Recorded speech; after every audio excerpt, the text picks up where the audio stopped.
Hello, this is John from caveofprogramming.com, and this is just a little tutorial about what to do with jar files if you want to use some kind of external API in a jar file that you've downloaded, or if you've got code that you put in a jar file yourself and you want to use it in your project.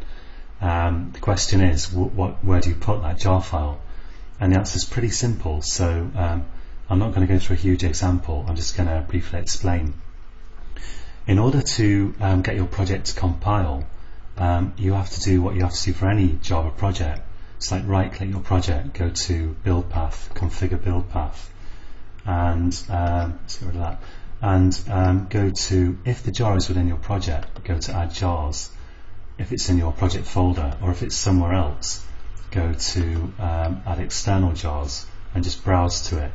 And once you've done that, you'll be able to compile your project, but you won't actually be able to run it. And to actually run it, to actually access the jar file when your project is running, you need to put it in one of two places.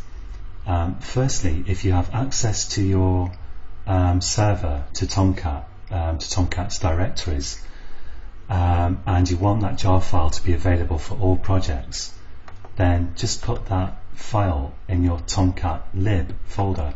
So if you go to your Tomcat folder, it'll have the installation directory will have a subfolder called lib, and put your jar in there. And as long as it's in there, you'll be able to run it either by starting up your server and going to the appropriate URL, or by running it here in Eclipse using a green run button. Either way, as long as the jar's in the lib folder, you're fine. On the other hand, if you don't have access to your server's lib folder, or if you just want that jar to be available for one particular project, put it in the web content webinf lib folder of your project. So and you can paste directly into that folder in Eclipse. If you copy a jar file on your disk, you can just paste it in there. Or of course you can just browse to the project location on your disk. Like if I right click and go to properties and go to resource, we can see here that my folder is located here.